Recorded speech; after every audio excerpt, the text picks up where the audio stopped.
ایک دوسرے کا احترام اور عزت لازم ہے، لیکن اللہ تبارک و تعالیٰ نے یہ بات سمجھا دی کہ دیکھو اپنی عقل سے کام لو، جو تمہیں یہ اربوں خربوں کا دماغ میں نے دیا ہوا ہے فری میں، اس سے کام لو۔ یہ نشانیاں میں اس لیے دکھا رہا ہوں، یہ اس لیے نہیں دکھا رہا کہ تم دوسروں کے مطیع ہو جاؤ اور اپنی عقل کو استعمال ہی نہ کرو، استعمال کیے بغیر ہی مر جاؤ۔ تو اس میں کتنی باتیں کلیئر ہو گئی؟ ایک کلیئر ہو گئی گائے کی، کہ وہ گائے اس کو بھی اللہ تبارک و تعالیٰ ہی زندہ کرے گا، اور دیکھو اس کے حکم سے ہی اگر اس کا حصہ کوئی لگایا ہے اس کے جسم کے ساتھ، چلو اگر یہ بھی بات ہے تفسیر میں کہانی لکھی گئی ہے، تو دیکھو وہ بھی اللہ کے حکم سے، تم کچھ نہیں کر سکتے۔ اور اللہ نے دوسری بات تمہیں سکھا دی کہ اس طرح اللہ جو ہے وہ جو تم انکار کرتے ہو کہ کب اٹھائے گا اللہ، کب آئے گی قیامت، کب یہ ہوگا، تو اسی طرح اللہ مردوں کو اس وقت اٹھائے گا۔ اور تیسری بات اللہ نے اس میں یہ سکھا دی کہ اے لوگو اپنی عقل سے کام لو، اس سے پہلے کہ موت آ جائے یہ اپنے دماغ کو استعمال کرو۔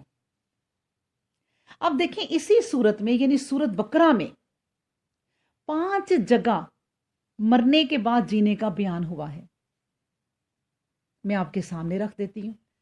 ایک آیت اس میں گزری ہے 56، اس میں ہے ثم بعثناکم من بعد موتیا، پھر اس طرح تمہیں ہم اٹھائیں گے تمہاری موت کے بعد۔ اور دوسری بات اس قصے میں یعنی ابھی جو ہم نے پڑھی کذالک یحیی اللہ الموتى، ٹھیک ہے۔ اب اس تیسرے ان کے قصے میں جو ہزاروں تعداد میں نکلے تھے اور ایک اجاڑ بستی پر ان کا گزر ہوا تھا، چوتھے حضرت ابراہیم علیہ السلام کے 4 پرندوں کے مار ڈالنے کے بعد زندہ ہو جانے میں، یہ بھی ہم اس میں پڑھیں گے۔ اور 5واں زمین کے مردہ ہونے کے بعد اس کی رویدگی کو موت اور زست سے تشبیہ دینے میں۔ اللہ اکبر۔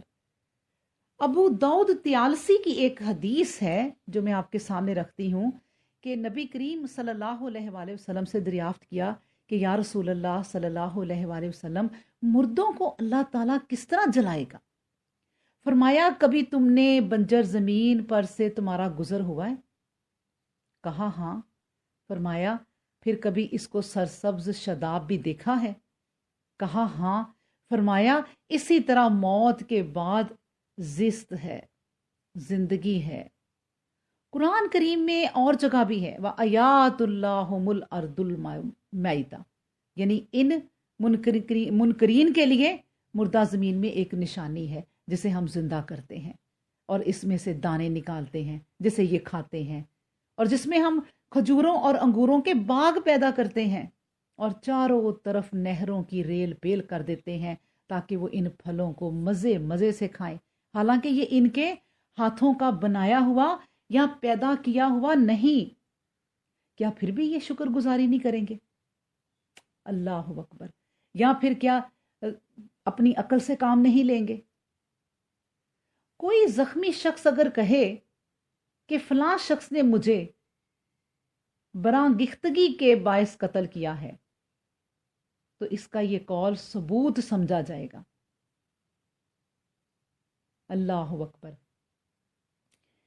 ایک اسی سلسلے میں واقعہ آپ کے سامنے رکھ دیتی ہوں، یعنی حضرت انس رضی اللہ تعالی عنہ فرماتے ہیں کہ ایک یہودی نے ایک لڑکی کا سر پتھر سے کچل ڈالا۔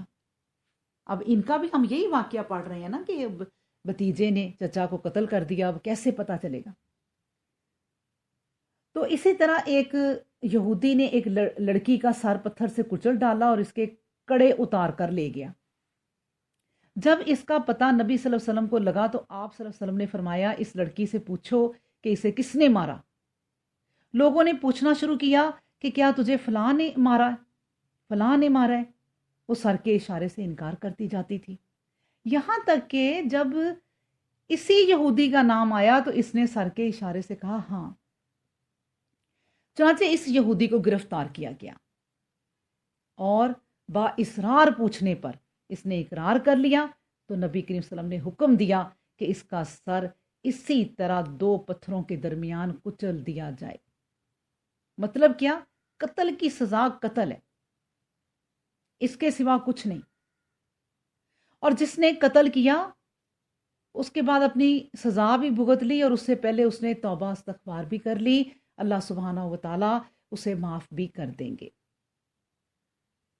اسی طرح جب دو بندے قیامت کے دن اللہ کے سامنے پیش ہوں گے تو اللہ وہ ان پر ثابت کر چکے ہوں گے کہ یہ جنتی ہے، لیکن ایک بندہ کہے گا یا اللہ جس کو یہ آپ میرے ساتھ جنت میں بھیج رہے ہیں اس نے تو مجھے دنیا میں قتل کیا تھا.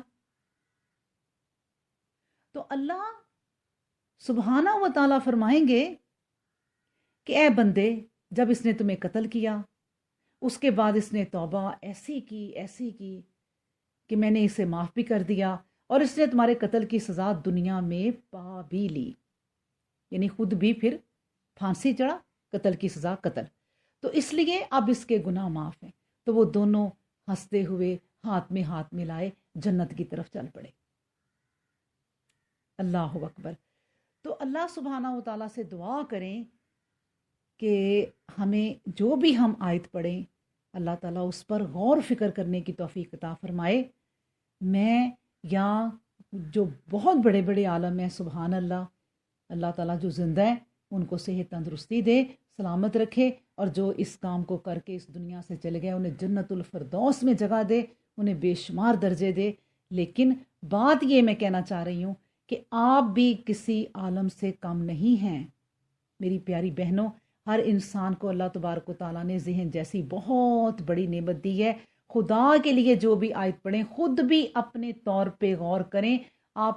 میں آپ کو شرطیاں کہتی ہوں کہ اللہ سبحانہ و تعالیٰ آپ کے دل میں اس کے لیے کوئی اور ہی چیز ڈال دے گا، تفسیر اور بھی چیزیں آپ کے دل میں، کیونکہ اس کی تفسیریں قیامت تک ختم نہیں ہونی، جو ہمارے ذہنوں میں اور عالموں کے ذہنوں میں کبھی ابھی آئی نہیں ہے.